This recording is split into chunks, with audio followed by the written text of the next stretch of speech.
एक समय की बात है। भगवान गौतम बुद्ध एक गांव में धर्म सभा को संबोधित कर रहे थे। लोग अपने विभिन्न परेशानियों को लेकर उनके पास जाते और उसका हल लेकर खुशी खुशी वहां से लौटते। उसी गांव के सड़क के किनारे एक गरीब व्यक्ति बैठा रहता तथा महात्मा बुद्ध के शिविर में आने जाने वाले लोगों को बड़े ध्यान से देखता। उसे बड़ा आश्चर्य होता कि लोग अंदर तो बड़े दुखी चेहरे लेकर जाते हैं, लेकिन जब वापस आते हैं तो बड़े खुश और प्रसन्न दिखाई देते हैं। उस गरीब को लगा कि क्यों ना वो भी अपनी समस्या को भगवान बुद्ध के समक्ष रखे। मन में ये विचार लिए वो भी महात्मा बुद्ध के पास पहुंचा। लोग पंक्तिबद्ध खड़े होकर अपनी समस्या को बता रहे थे।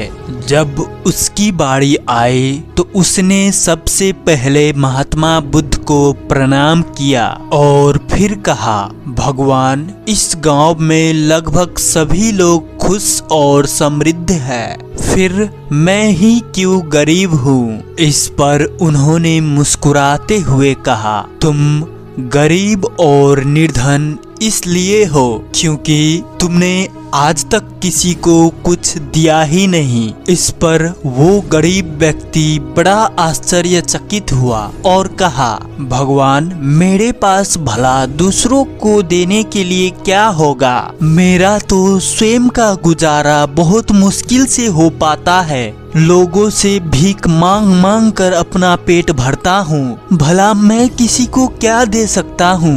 भगवान बुद्ध कुछ देर शांत रहे, फिर बोले, तुम बड़े अज्ञानी हो। औरों के साथ बांटने के लिए ईश्वर ने तुम्हें बहुत कुछ दिया है।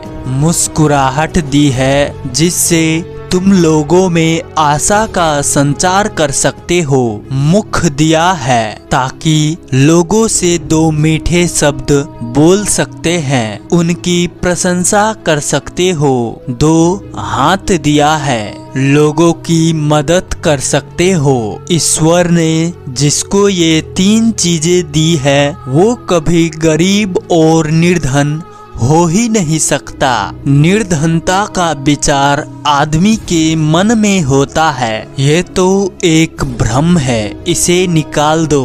कभी निर्धनता का भाव उत्पन्न ना होने दो, गरीबी अपने आप दूर हो जाएगी। भगवान बुद्ध का संदेश सुनकर उस आदमी का चेहरा चमक उठा और उसने इस उपदेश को अपने जीवन में उतारा, जिससे वो फिर कभी दुखी नहीं हुआ और अपने जीवन समृद्धि के साथ जिया। तो दोस्तों, इस कहानी से हमें यही सीखने को मिलता है कि हमें जीवन में समृद्ध और सुखी बनाने के लिए केवल ये तीन चीज काफी होती है, मुख, वाणी और हाथ। इसके जरिए हम कुछ भी कर सकते हैं तथा जीवन में समृद्ध भी बन सकते हैं।